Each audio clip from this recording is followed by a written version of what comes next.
Thank you, Tasneem. I guess since it's a face-to-face, we have to sit like this the whole time? Yeah. Is that okay? So we're here. We're blessed to have our good brother, Mr. El Cid himself, here all the way from Dubai? Yeah. All the way here from Dubai. Why is it taking you so long to come to Southeast Asia, man? I don't know. Like I was supposed to come actually in 2011, but I was not ready, I guess.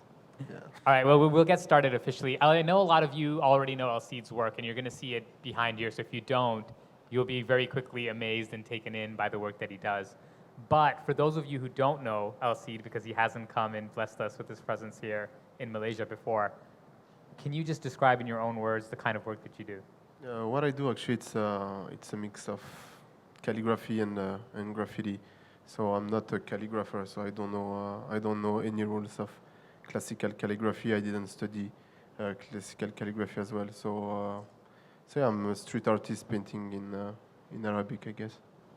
And why do you paint in Arabic as a street artist? Why bring those two things together?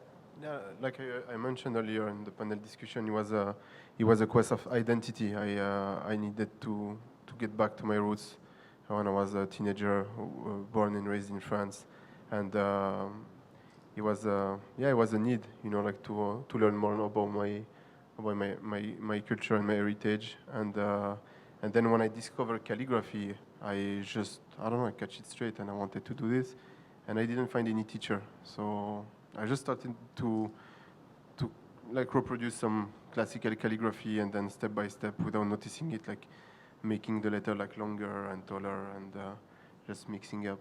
And then after that, I realized that there was like rules in calligraphy. Some people were telling me, "What are you doing?" Like, so you cannot make a bear as long as this. What's wrong with the alif? It's not straight, But and people told me like I should actually go back and learn calligraphy. They say you need to learn the rules before you break them. So, and actually not.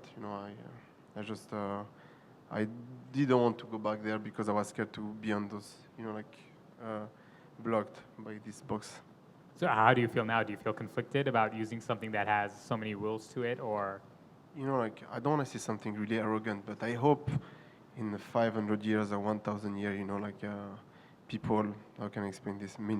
I think the first guy who did the Khat al-Kufi or Khat al-Diwani, didn't give it a name, he didn't say this is Khat al-Diwani, he didn't say this is the rules. I think he just started doing it, and then years later, some people say, no, look, the alif should be this size, and look, the del was this size, and then they give it, they just make rules. So I hope maybe in 100 years, 1,000 or 500 years, people will say, look, this is Khat al-Sidi, the alif is wrong, yeah. Nice, so you're going to be making rules that you broke in the beginning for somebody else, right? Yeah, exactly. Nice. All right, well, let's talk about a little bit about your journey, right? When I met you, I remember you were doing some amazing stuff already. I still remember the videos you used to make that were great, and you should continue making. Yeah. But very quickly, right, in a matter of maybe less than 5 years, I would say, you just kind of exploded, right? You went from doing a lot of walls, you did some interior furniture as well, to just doing things like this, right? And huge scale work. Talk to us about that journey, starting off thinking you want to go from a traditional graffiti artist to something new, all the way into somebody who's painting mosques and huge buildings in Paris. The thing actually, it's there was nothing planned, there was a business plan saying, okay, in 3 years I want to be there, in 5 years there, it was more organic journey, and then the social media helped a lot, when you have your private PR called Facebook or Instagram. And then, the whole world, if they like it, they share, and back in the days, for example, Facebook was less secure than today, so you can go to any museum page and upload all your picture, and then 1 year or 2 years later, for example, I did once a project with the Museum of Islamic Art in Doha, and in 2008 they used to have a page on Facebook, and I just uploaded all my picture and their page, and they did not notice it. And 2 years after, somebody from the museum noticed that and reached me and invited me, and so this is funny how sometimes stuff happen, but there is nothing planned. And I think there's something that pushed me a bit was the Tunisian revolution. I was not there in 2010 or 2011, end of 2010 when it started, And people straight, because I was Tunisian, because I was doing street art, they straight associated me to the Tunisian revolution. And yeah, I mean, I didn't create any art over there. And some people, I saw some French newspaper at some point writing, yeah, he saved these people, with this graffiti. When actually that was not true. And I don't know. And I didn't want to go to Tunisia straight after the revolution because I thought it was too much opportunistic, to create some artwork and surf on the wave. And I started, being invited to this kind of big event where people wanted me to speak about that. And, I said, okay, I'm coming. And then, when I get there, I was not talking about that at all, So yeah, I think that's what also brought the light on me, I guess. So that's a good point, though. You didn't want to take that that title of being the person who's bringing in the Tunisian revolution through his art, right? No. So how do you cope with that when people kind of assign these things to you? They always need, I think you always need to create some romance around something, and or you need to put a face to something. And I don't know, I don't think it's fair to say this. And I know people personally who lost family member during the revolution. And I don't think it's fair to come and say, yes, I was there and I saved people. And actually, this is not true. It's not because you write something on the wall that you're gonna save life. I hope art can change the world in a certain way, but not at this level. I think, And I don't think it's and you cannot base your work on one event.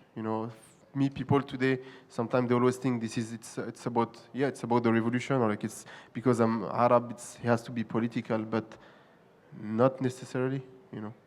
We'll talk more about that, about your process in your work. Your work is heavily using letters, the written word, script, unlike maybe other artists. Is there a process that you take for the inspiration of what you are writing, or how does it work? First of all, it depends on the place where I'm painting. So what I paint if I paint in France or if I paint in Brazil or in Malaysia, maybe hopefully in the next days, the message will be different, and it has to be relevant to the local community. So that's the first step, and then this is the quest for the wall, which is the most interesting one sometimes, And so I look at the city, I think, today, and now my friends and family who hang out a lot with me, they actually look at the city differently. People, they look at cars, some other look at women in the street. Me, I look at walls, and so that's, So I'm trying always to picture walls and try to picture what I have in mind on this wall, and this is how it works. And then that's just a spray paint, and there you go.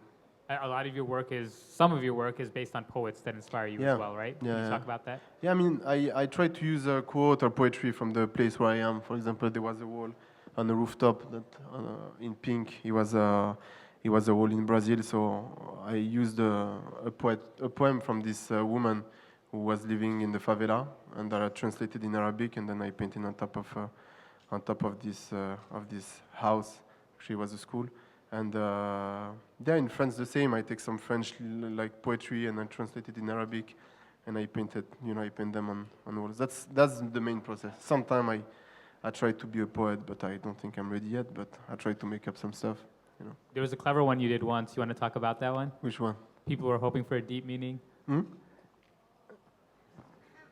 Yeah. That was a funny one. Yeah, it was a wall actually in Los Angeles.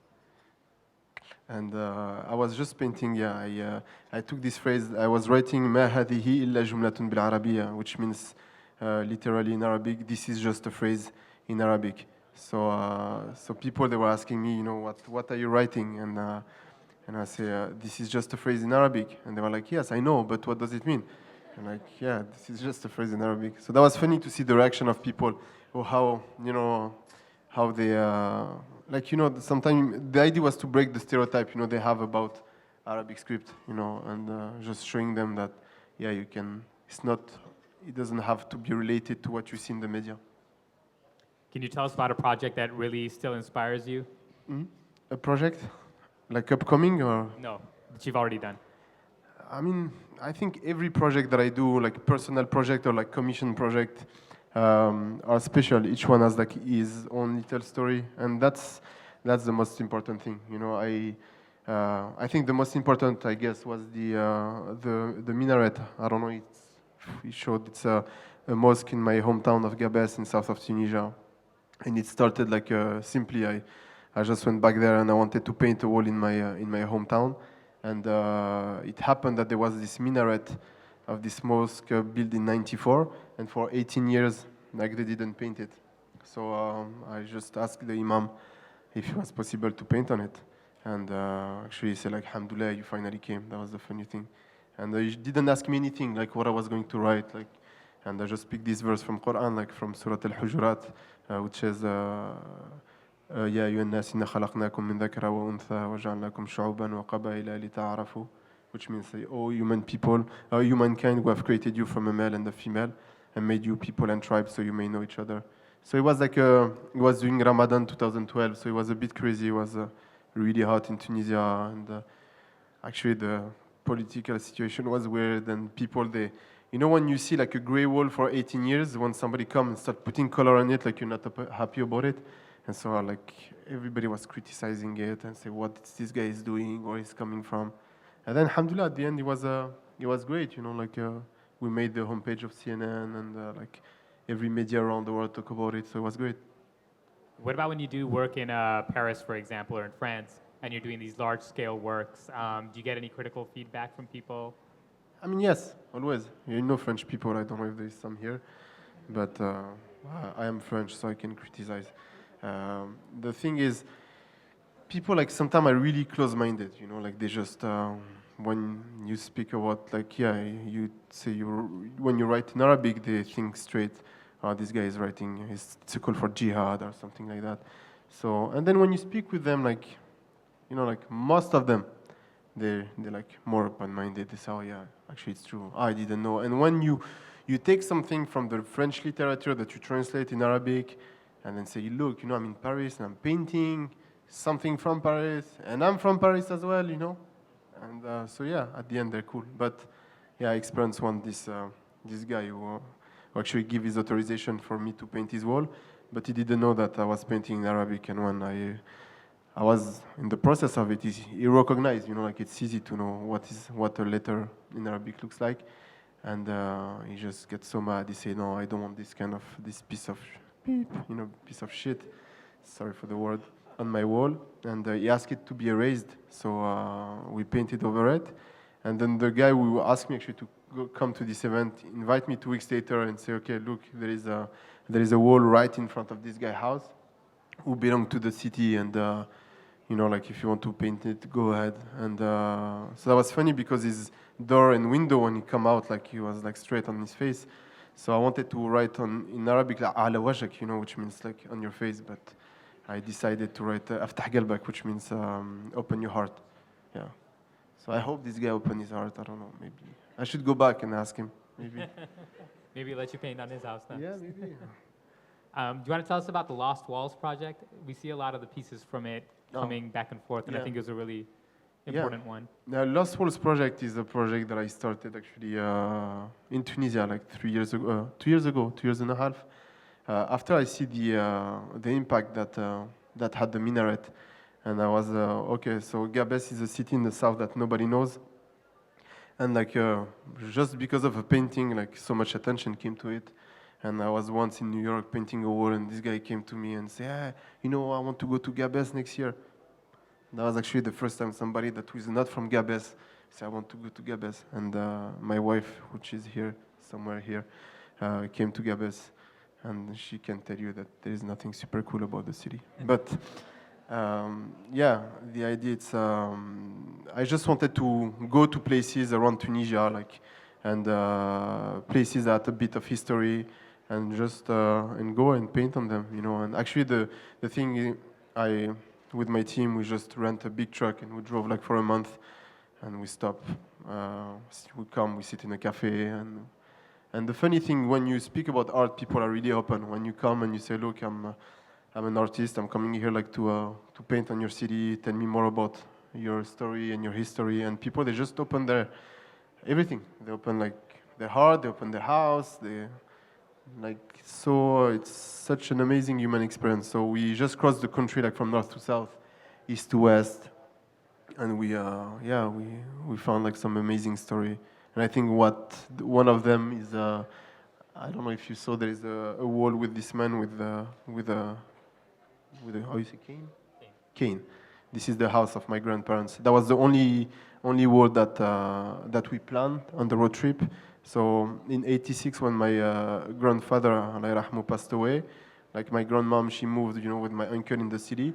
So they left the house like for 30 years, and so nobody used to go there. And I asked my dad and my uncle if it was possible to come back there and paint on the house, and everybody was okay. So we just, all of us, my uncle, my cousin, my dad, my mom. So and some of them, they didn't go there like since 89 or 90. So we found some tools that my grandmom used to cook with, and it was a funny journey. We went to a place, to Anqajmal, which is where they shot the movie Star Wars, and they left, the film set in the middle of the desert as a request from the city to George Lucas to bring people, to this region of Tunisia. And when you check on website about tourism in south of Tunisia, they say yes, we have the film set of Star Wars, which is part of the Tunisian heritage, when like the real Tunisian heritage is totally left, and not taken care of. So during the trip, I decided to go there and just not vandalize, but just paint on it, So we came during the day. It was August 21st, so it was my birthday, so it was like more a gift to myself. And we just came during the day, like it was like noon, to see if there was like any security. And we planned to come at night actually to paint the wall. And actually there was this guy like laying down on one of Luke Skywalker's house. And he said, "Marhaba, come in guys, drink some water." And that was funny because he was like so happy to see us. He said like, "Look, nobody come here," and blah blah blah. And me, I was like, "That's so cool. Actually, I'm gonna use the Gabes, the Minaret project, to tell him, look, we did this project last year and we get so much exposure.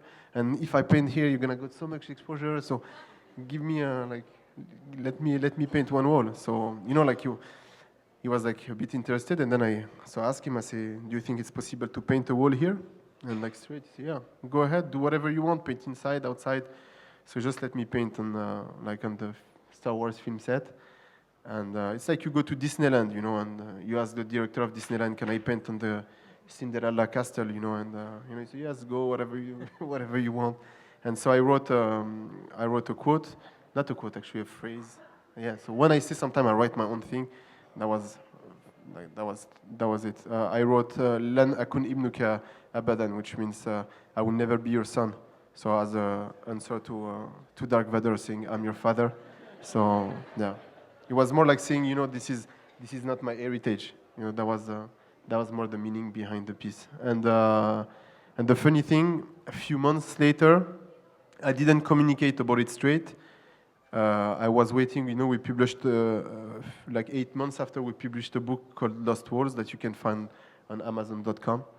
And so when I published the picture, like maybe 1 or 2 weeks before, my dear friend Pharrell Williams retweeted something about happy Star Wars. Some guys, they wear like the Star Wars costume and they went to Tunisia to do like a happy dance.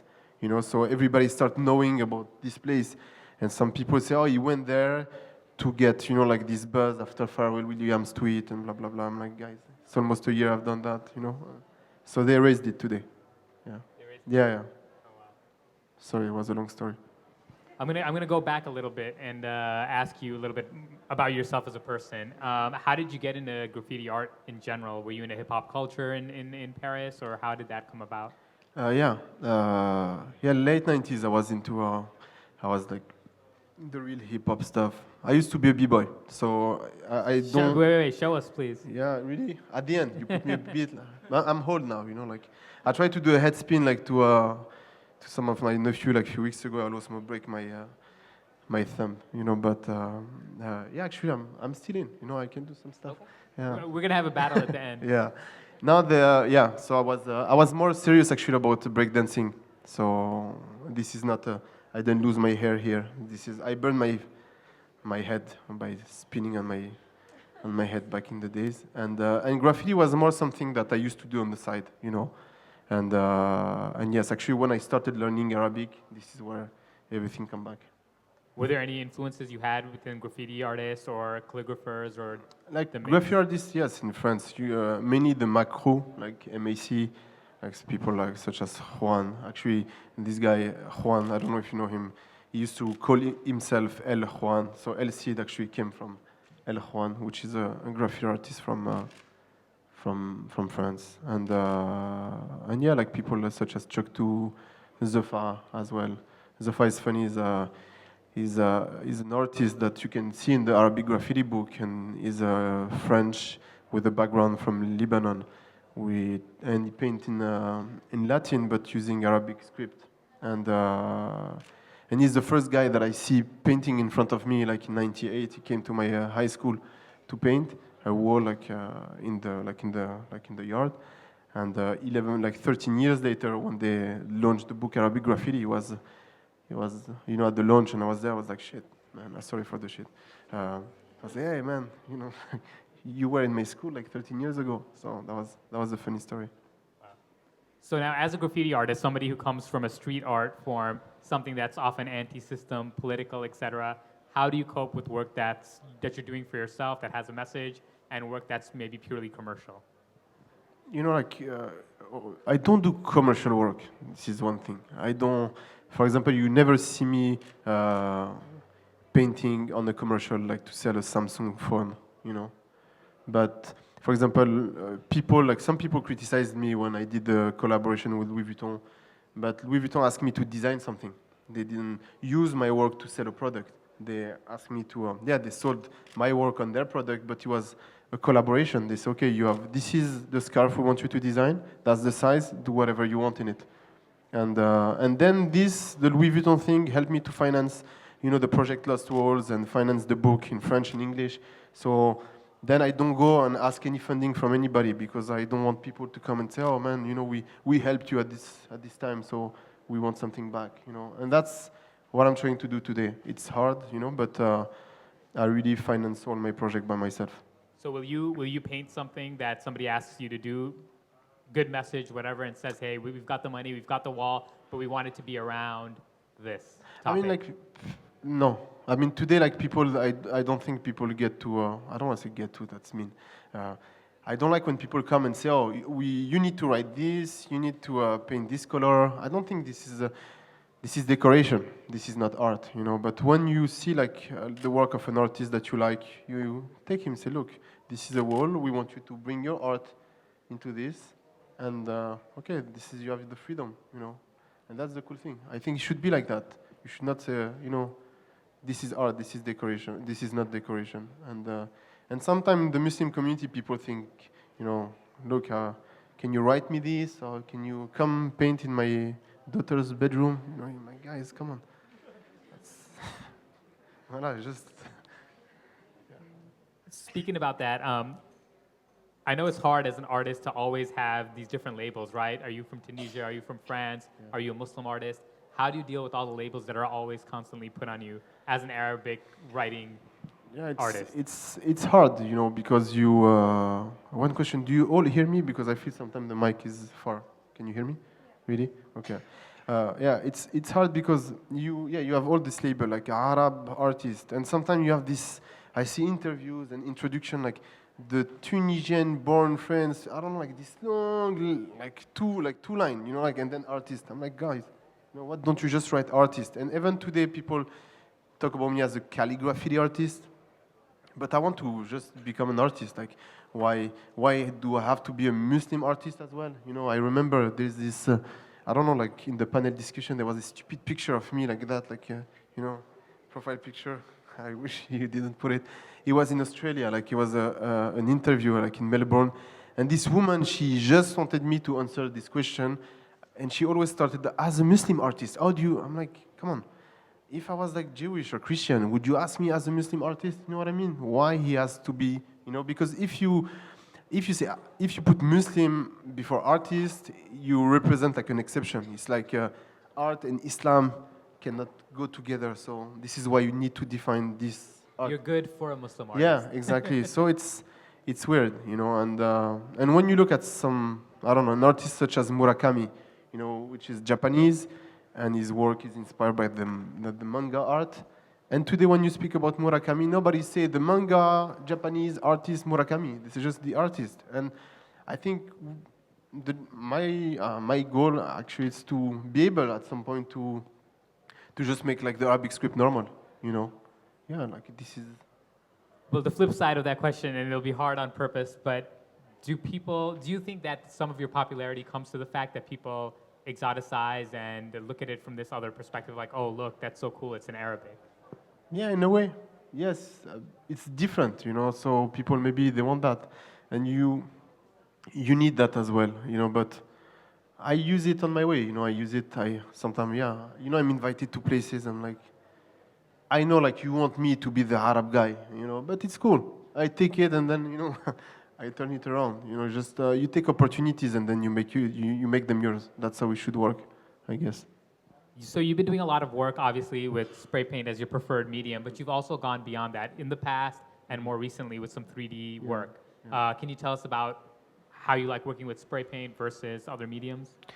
I mean, spray paint is it's for lazy people, I would say. You know, like, because you take a spray can, you paint, when it's empty, you throw it, you take another one. You know, like when you paint with a brush, you need to dip and then you go slowly. You know. So it's a different way. But even when you paint with spray paint, it's faster. You just put a fat cap and like you can make a wall like in less than 15 minutes sometime. It just depends where you are and why. You know, why you're doing it and why you're doing it. But yeah, like it's been like a year and a half. I've been exploring more the 3D work and sculpture. So I've done this show last year in Dubai called Declaration. It was actually like a full 3D sculpture made of fiberglass that was destroyed actually 5 weeks after when the show was over. And I just challenged myself. I say, okay, I want to do something without using anything, no paint, no brush, no spray paint, nothing. So, and that was a good surprise actually for me and also for the public, because everybody was expecting me to paint on the wall of the gallery and putting canvases, and it's a different way, and that's also for me a way to take away this label of graffiti artist, you know. Yeah. Some of your work, whether it's intentional or not intentional, ends up being temporary. Yeah. Whether it's a year, 6 months, 5 weeks, like you said, and some just by nature. Yeah. So what do you think about that as your form of art, something that doesn't necessarily stay there as long as something that goes in a museum, for example? This is the essence of street art. You know, I learned, I think, with years to get totally detached from the piece. Because back in the days, you know, you come paint a wall, somebody come and paint over you, and then you try to reach the guy, and then you start this little fight, you know, but... Halas, you know, like it belongs to you when you paint it. For example, if I paint a wall and you come and you paint over me when I'm doing it, yes, you know, we're gonna fight. But you know, as soon as I'm done and I took the picture, halas, it's not mine. I did this wall for example, in London in July. I spent like 3-4 days, and like 2 months after it was erased. But it's cool. Sometimes I paint it today, like the next day. Once, like when we did Lost Walls, that was funny. The last wall that I did, everything went so well during the whole month. And the last wall that I did, I finished it. It was night, and there was no light in the street. So we came back the next morning at 12 to take a picture, and like some guys, they just scratched it. You know, I don't know why, but it's cool. It's cool. How do you feel about collaborating? I know you've done stuff with young people and such, but what about collaborating with other artists?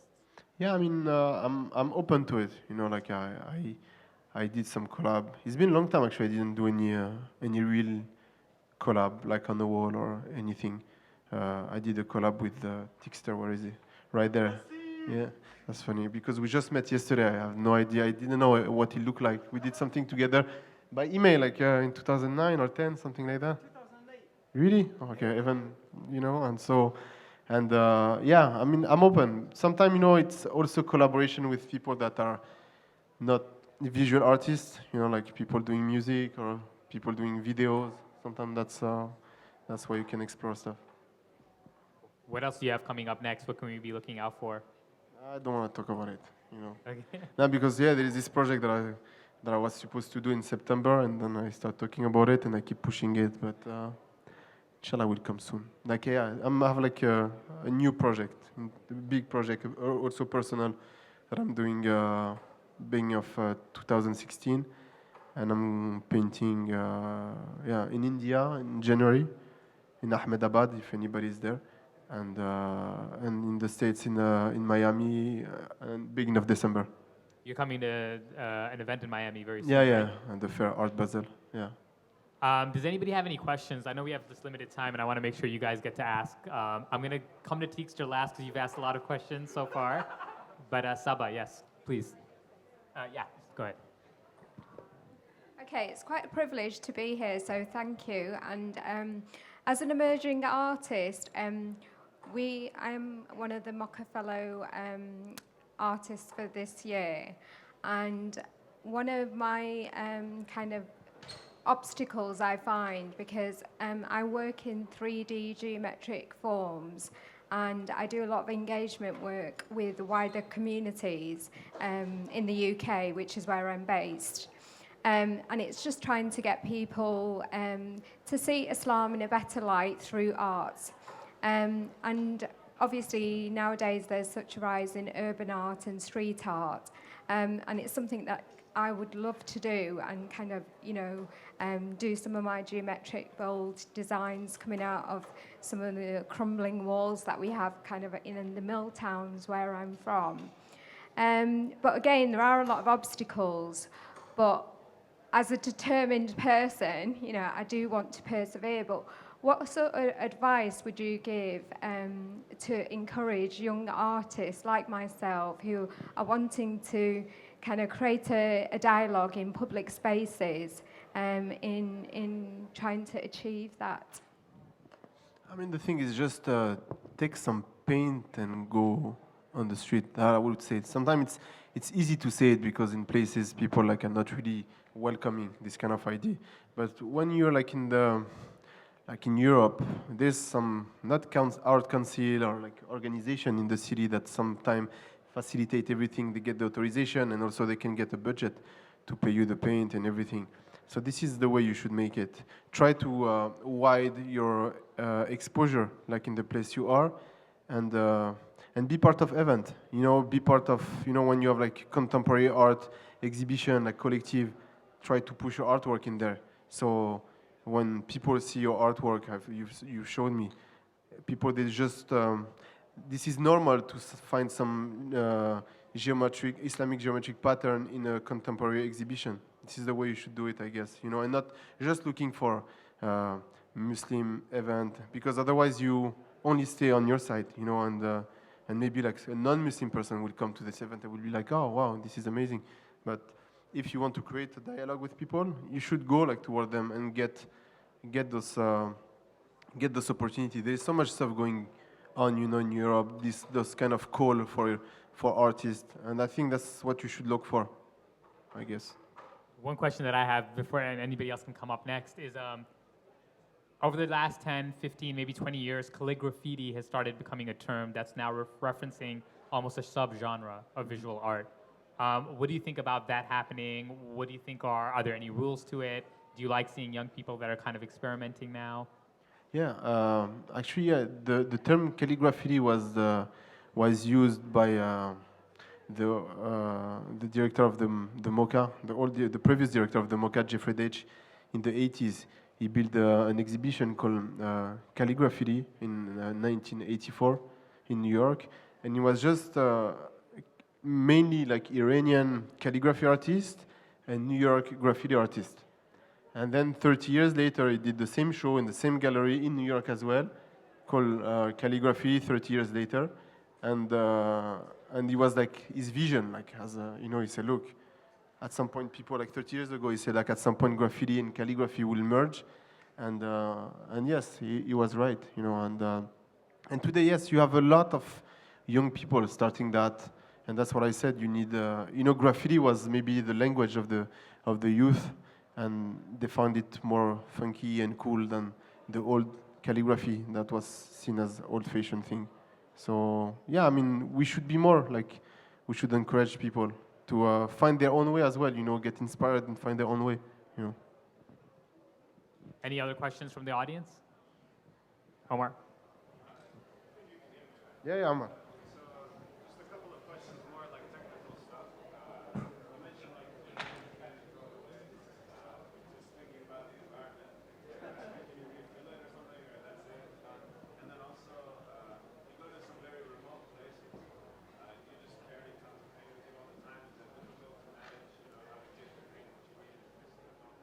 Yeah.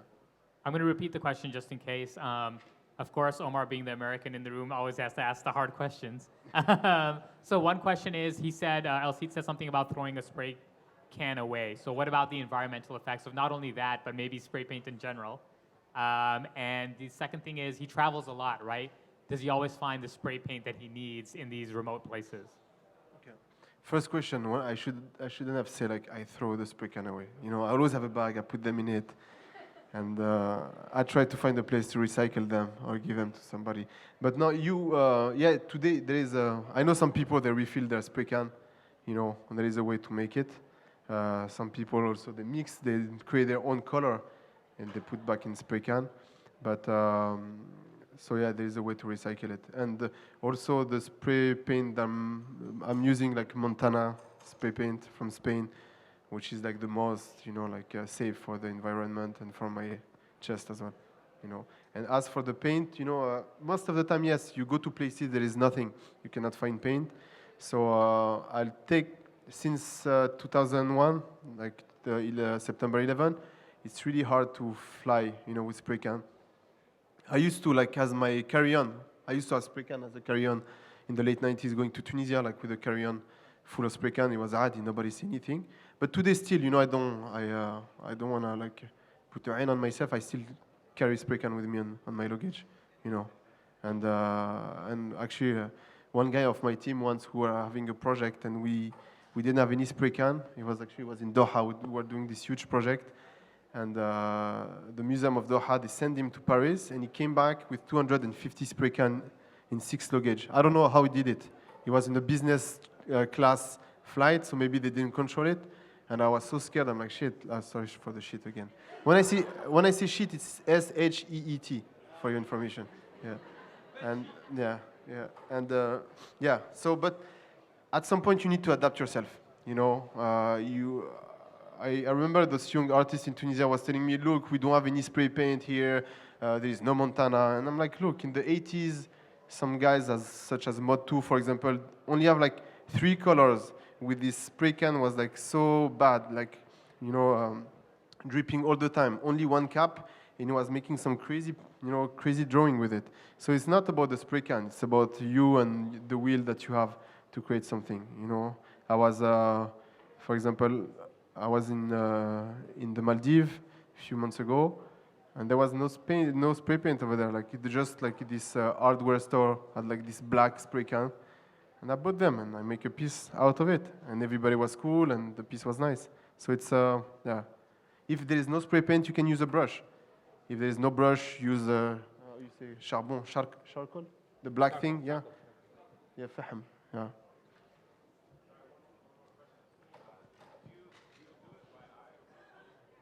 No, there's no measurement. It's all, alhamdulillah, it's all by eye. So there's no sketch. I mean, sometimes there's a sketch for a piece like that. There's no sketch. It's just straight. What about This one, you cannot sketch that. It's too complicated. So it's the same phrase over and over and over, like Al-Hub Mu'ajzatul Hadarat. It's l'amour et le miracle des civilisations. It's a quote from Stendhal. So it's in France. And I just trace. The only thing that I trace is the circle. So this is a trick. People think that I trace the circle, but that's the only thing. But there is no projection, no stencil. It's all freehand. Yes, please. I don't know who you are, but your work's quite nice. Okay, that wasn't funny. I didn't hear you. No. I think you can grab the mic. Yeah, sure. The question I wanted to ask is probably to do more with your sculpture work. Was that a case that you wanted to try different areas and move away from graffiti, or was it a case of you wanted to push yourself creatively and work outside your comfort zone and learn something new? Like I know you're moving into silk screening now. Yeah, it was both. You know, it was moving away from the graffiti, not moving away, but yeah, like trying something new and challenge myself. You know, sometimes you know you're in this phase where like you keep repeating yourself, and you're like, okay, this is not too easy, but okay, I don't feel, you know, like. I used to have this when I used to do project, when I used to go paint back in the days, like every morning if I go to paint a wall, I used to have this thing in my stomach. I'm like you having a big exam. So seriously. And then at some point I lost that. So I'm like, okay, I need to find this again, you know. And the minaret, for example, was something like that. You know, I was like so scared to do it. Like a month before, I was like, no, actually, like why I'm gonna go and do this? And while you do it, it's so difficult that you like, why I'm doing this? I could like go to the beach today, but I'm like hanging like 47-meter high, you know. And the next project I'm doing, I'm feeling this. So maybe this is why I keep pushing it, because I'm really scared of it. So, and the sculpture was exactly the same. When I was doing the sculpture for this show a year ago, I was like, what I'm doing this? Why I didn't do something small? And you know, so yeah. Yeah, you learn a lot about it. Technically, you learn a lot, and also like for yourself, you learn a lot. You know, that's the main thing. You know, like why you do it. You know, because if you don't get out of this comfort zone, you're not gonna go anywhere. You need to challenge. You know, fail sometime, and this is good. Anyone else? Questions from the audience? Let's have lunch. Everybody's hungry, I guess. Mm-hmm. A favorite piece? I mean, I would say like the minaret, because this is my hometown, so I need to promote. But I mean, like every piece like is special. You know, every piece is linked to a story, like a certain human experience. You meet people, and and that's the. Yeah, I think that's the human experience, the thing that you, maybe the favorite human experience, yes, you know. I don't have a favorite human experience, but that's what stay, you know, as a memory, more than the painting itself. Bilal?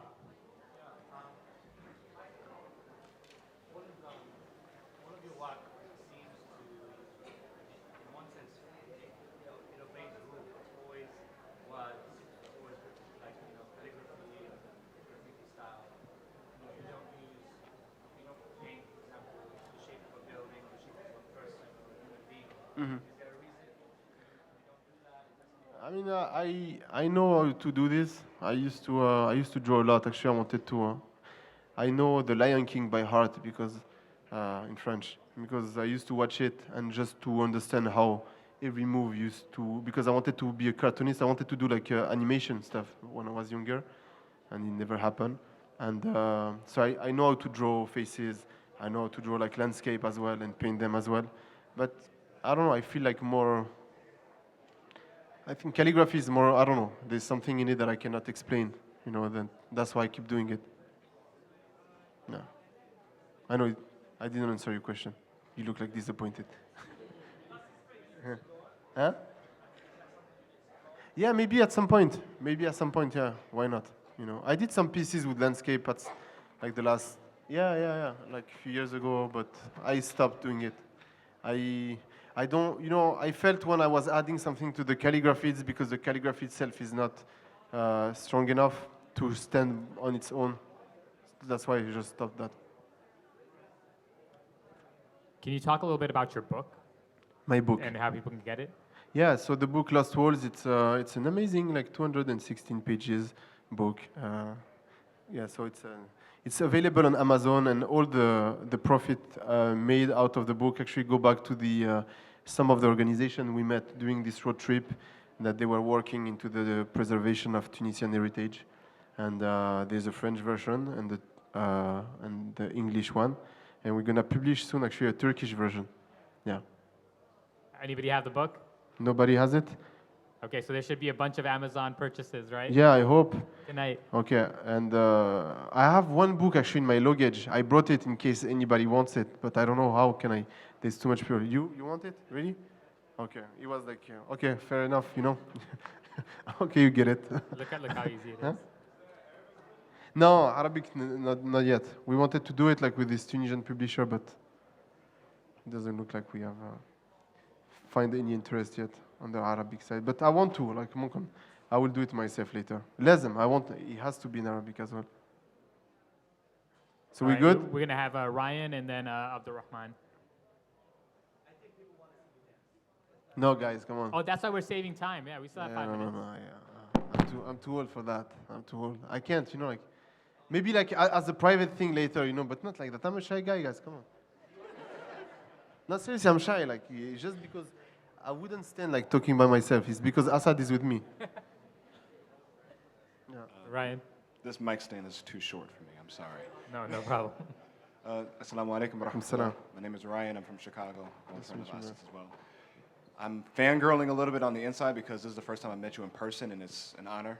Thank you, And man. I'm a very big fan of your work. Shukran. So, some of the interests that I have is how Arabic has been taken on and takes on its own flavor and adapts to each region's own personal flavor. So, for instance, like in West Africa, like the Ajami script that they use there is a little bit more, Maghribi, a little bit more blockish in the way that it's the Arabic flow is. Likewise, here, even in Southeast Asia, like with Jawi script and other scripts as well, it takes on a little bit of a different kind of nuance based off of what the flavor and what the cultural context is here. Mm-hmm. So I wanted to know if this was something that you would also begin to explore as well, or are you specifically set only on this very consistent style that you have throughout North Africa that I've seen so far? It's the style that I don't know. We were talking earlier about creating a style. It's I think a style is something that you develop. So if you check my work, maybe like from 7 years ago, even 5 years ago, like you can see an evolution until today.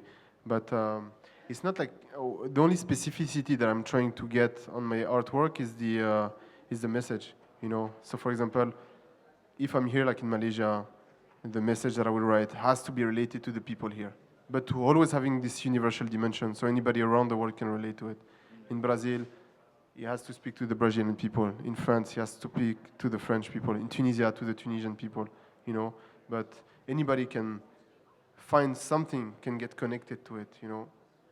But I think my artwork, like the script that I'm doing, like the kind of calligraphy that I'm doing, is influenced in a certain way by my personal background.